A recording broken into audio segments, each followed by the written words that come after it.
Thank you. Thank you very much for the opportunity to speak. Can you see my slides? Yes, I can. So I hope everybody else can. Okay, perfect. Yeah, okay, so thanks a lot. So the presentation that I will give is, let me say, more normative. There's been some excellent technical presentations, and this one is normative and based around very much the regulatory side of e-waste, and let's also say majority on the end of life side and end of use side of the equipment that we've been talking about today. I'll also put an emphasis when I talk about regulation on a concept called extended producer responsibility. Just first of all, I wanted to, so Professor Cummings mentioned that I work at the International Telecommunication Union. And at ITU, we have two, let's say, high-level targets related to e-waste. One, to increase the global e-waste recycling rate to 30%, and one, to increase the number of countries covered by an e-waste legislation to 50%. And ITU has a membership of 193 countries. We also have private sector members and academia as well. So ITU is actually involved with its partners, the UN Institute for Training and Research, in the publication of the Global E-Waste Monitor. The latest edition of the monitor was from 2020 with data from 2019. A new edition will be published in the coming years. And this document really outlines the global overview of e-waste generation, collection rates, etc. So what we've actually noticed is that from the 53.6 million metric tons of e-waste that were generated in 2019, there is a very small portion of that which is being captured in collection and recycling. And the rest of that, the destination is unknown. Also, it's actually quite for me, one important topic that's not also discussed so much when we talk about the figures and the facts around e-waste is the number of countries that are actually, let's say, regulating or at least having a policy in place on this topic. And the Global E-Waste Monitor also identifies that there are about 40% of countries that actually have either a policy, a regulation, or a legislation on e-waste. But actually, the majority of those, if they have an instrument in place, it's not in force, it's not properly financed, it's not implemented. So I think some of those items today I will talk about and how they're important for e-waste management. So ITU has actually produced a policy toolkit on this very topic, policy practices for e-waste management. The focus is on countries in Africa, for which most of our work in our team currently is. But at least a lot of the concepts in there that I'll go through in the presentation are actually apply globally, I would say. So again, the toolkit, just as a quick overview for those that might be interested to read it, it's on our website. It provides tools for fair and economically viable extended producer responsibility. Again, I say economically viable here because there is also an emphasis on the industry playing a role. Producers, recyclers of the equipment, and for them, obviously, economically, it's a big factor. And then from the regulators, it's also a factor of obligations and making sure that the stakeholders and the actors operating in the e-waste system know exactly what their obligation is under the extended producer responsibility system. I think timelines are also key for countries for governments when they are developing and implementing policy and regulation, especially when it's based on EPR. And the toolkit really provides a step-by-step approach to what those timelines could be based on experience. It's important I mentioned producers, I mentioned recyclers and the government. It's extremely important to factor in the all actors approach There are many different players in the system, and they all are equally important when it comes to managing e-waste at the national level. Maybe just jumping to the last point on this slide, and this is again a focus very much on the African continent. Actually, there are countries in the region neighboring one another where you have some countries that generate a large amount of e-waste, and you have some countries that don't generate much at all. But there is no regional harmonization in terms of the national approaches to managing e-waste as far as we're aware. So the toolkit also puts an emphasis on the use of the existing regional economic commissions on the continent of Africa to establish some kind of, let's say, south, west, east, north sub-regional harmonization of aspects of e-waste regulation, such as definitions, product scope, the harmonization of data collection, etc. So the ITU program, we're currently, as I mentioned, working mostly in Africa, but also in Latin America with the likes of the Republic, and also also in Africa, but we would say that in the Arab States region with Mauritania. So a lot of the countries here are developing countries or economies in transition.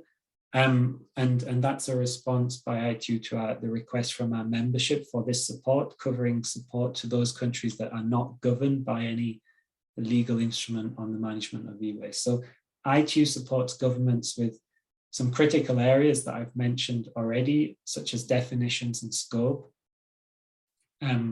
definitions and scope within the regulation, identifying those key government agencies with important roles.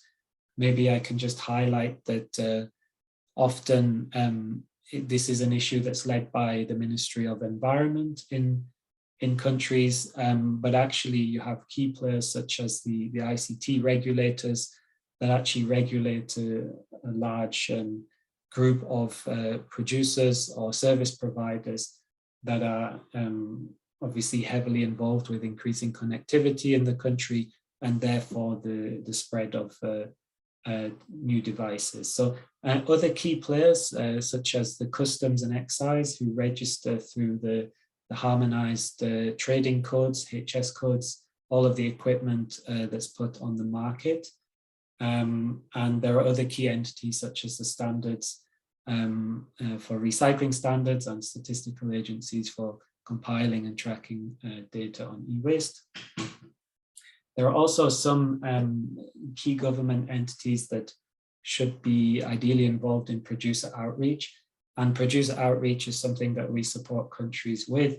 It's identifying those producers. So the producers, and I will go on to this in more detail, usually defined as the importers or the distributors. Again, a lot of the countries here that you see on the screen, they are net importers of electrical and electronic equipment. So they don't necessarily have any manufacturers per se within their jurisdiction. So identifying those that are putting equipment on the market, which is key for extended producer responsibility, can be challenging. We hold workshops where we have transparent dialogue, such as this challenge that I mentioned and how to overcome it. We do this with the importers that have been identified, and we also do it with the government entities. We also work on policy and regulatory development, the actual drafting of the documents, and also on national awareness campaigns. And one critical area, which is financing scenarios.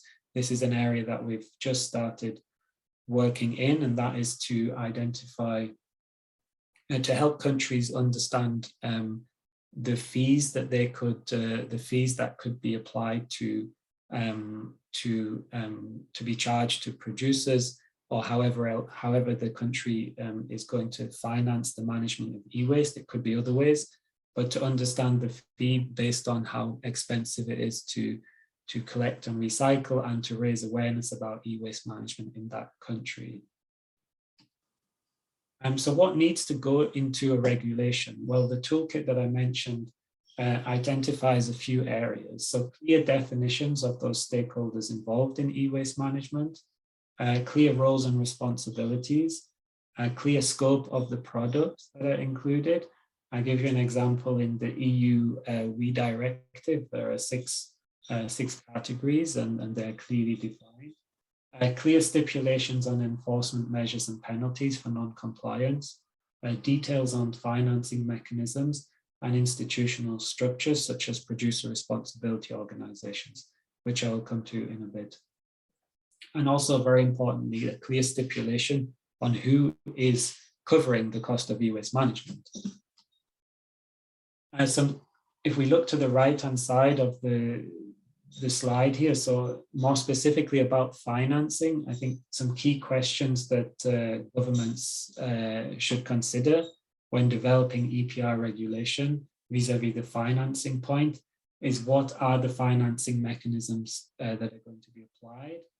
What is the frequency of the payment, and who is paying, and who are they paying to? What is the financial flow, and what will the fee or the tax or the eco levy or the advanced recycling fee, what will that support once it's collected? Would that be collection, logistics, recycling, awareness, or anything else?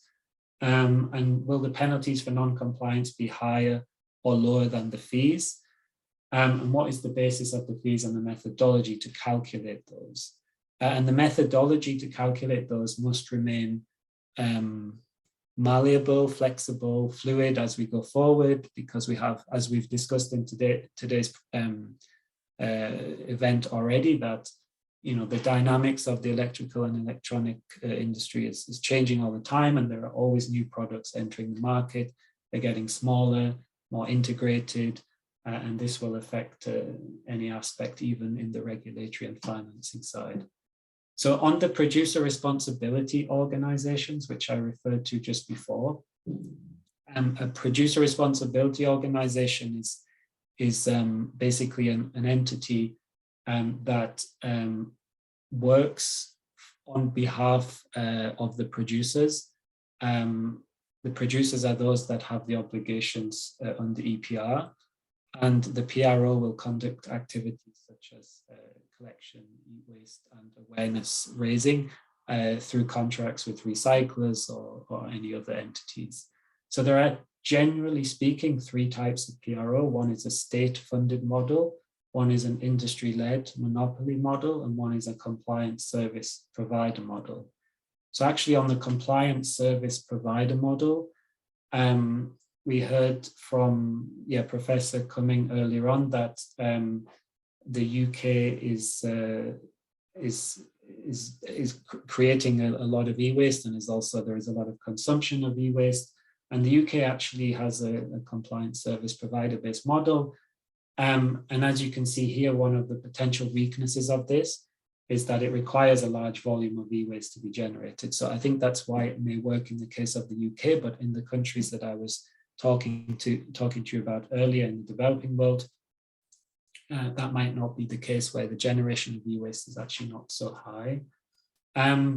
There are other factors. I won't spend too much longer. There's a lot of text here, but for example, if we go to the industry-led monopoly model, here you really, from a potential weakness side, you really need collaboration and agreement with all producers, and that takes a long time.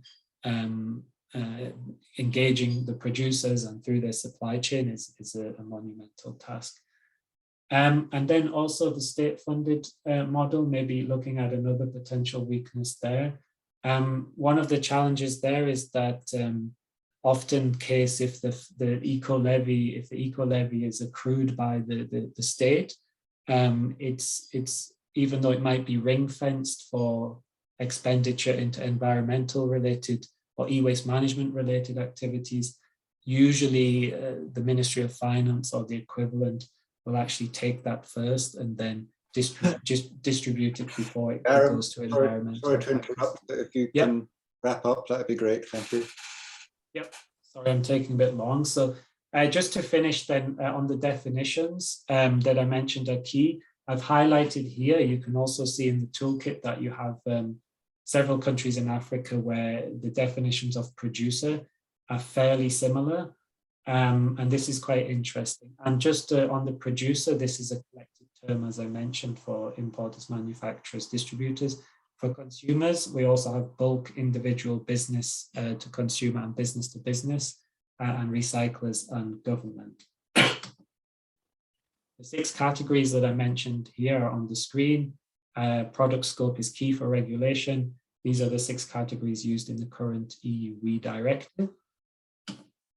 And just to finish, these are the 3 key products at the moment by ITU, the Global E-Waste Monitor with the partners from the UN Institute for Training and Research, the toolkit and policies that I mentioned, and we also have an e-learning, an introductory e-learning to WEEE policy development if anybody's interested